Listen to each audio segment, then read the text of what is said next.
Let's go mining! Another week, another cycle has ended.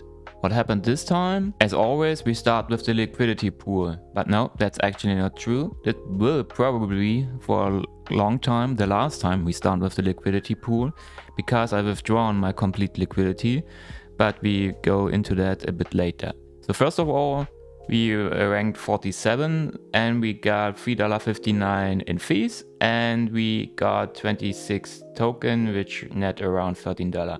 If you sum that up, we are give or take at $17, which is absolutely not enough. This isn't enough from the standpoint of the 3,600 initially invested, and this is basically 0.5 ROI in a week, which I can get more in other places.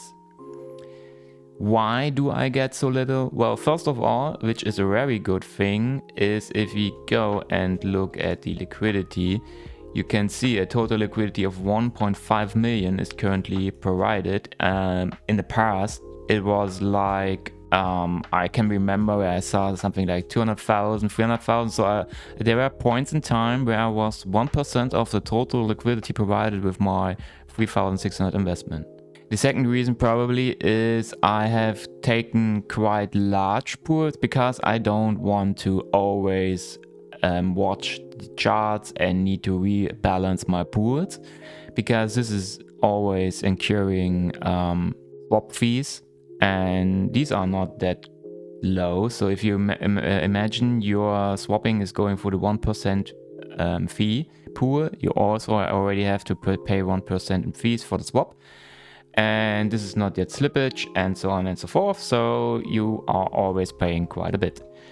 So I decided to do another approach because I still believe in gomining token. I want to log more and more. Why?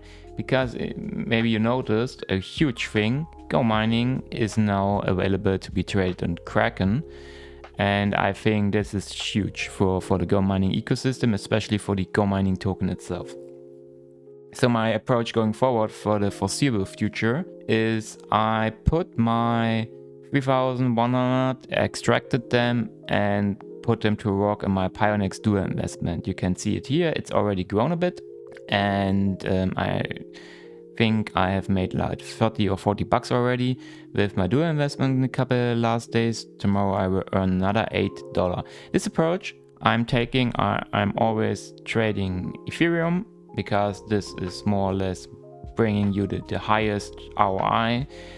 This is not the most safe strategy because I'm always targeting around 100% RPR. And so it could lead to me holding Ethereum, and when Ethereum further drops, I still hold the back of Ethereum, which I don't mind. I don't mind holding Ethereum at all, because in the worst case, I start a Pionex grid bot with the Ethereum when it's lower, like I did when it recently crashed to 3,500. And then I can show you that one as well. So this was basically my Ethereum coin and futures grid bot, which I started. I paused my dual investment for a while. I started it at 3,550, I think. And I put in all my Ethereum that I had, so 0.519, and I made 0.04 Ethereum. So this one is actually earning you a token, not dollar, but token. And why I'm not doing it currently? Because this is a future spot, meaning it has a leverage. I took the 4 leverage, for example, so it can lead to liquidation.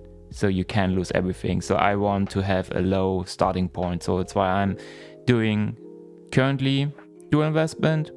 When I get assigned and I do not get good strike prices again, I move to the bot, but back to gomining. So I will take the earnings, half of that, and once a month I will be buying gomining token, and then I will be putting in my log to increase my log further and further and further, and to get higher rewards. Because when you watch my last video, I already said I do not have enough gomining tokens left each week to pay for the maintenance fees. That's why I also changed my reward settings. So speaking of rewards, so you can now see my rewards that I earned this week, or from in 1 week in cycle 102. I now change my reward settings to reinvest in Go mining, and I will keep it for the foreseeable future, so I can lock each week. The target is to lock between 70 and 150 tokens over a month, on average a week. This will be during the normal weeks, it will be probably around 70.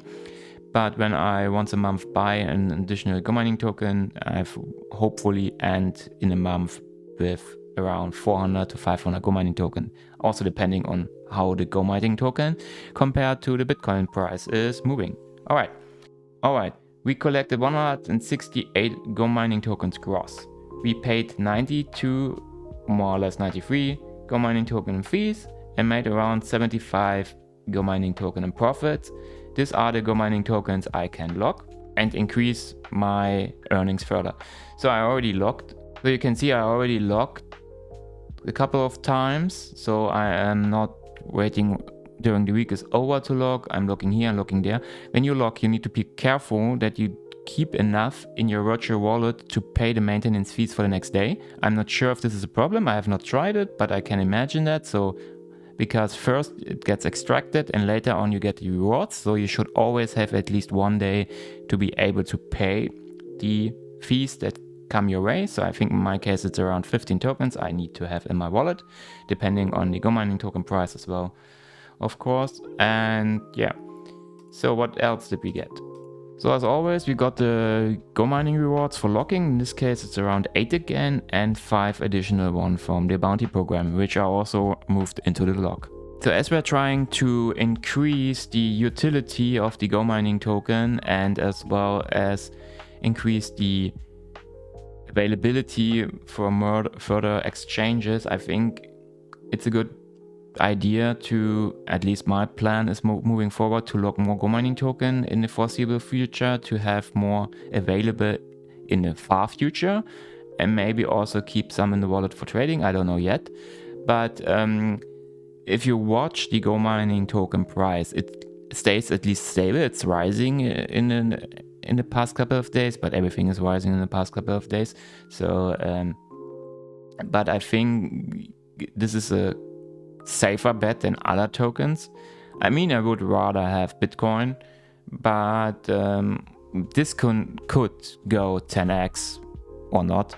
It's always with crypto, but I think this token will also be around after the halving, so I would like to have some additional tokens in here. That's it for the weekly update on Go mining. What is your approach regarding this stuff? Are you also currently reinvesting in Go mining? Are you reinvesting in computing power, or what's your approach? Tell me, and if you enjoyed it, leave a like and subscribe, and see you next time.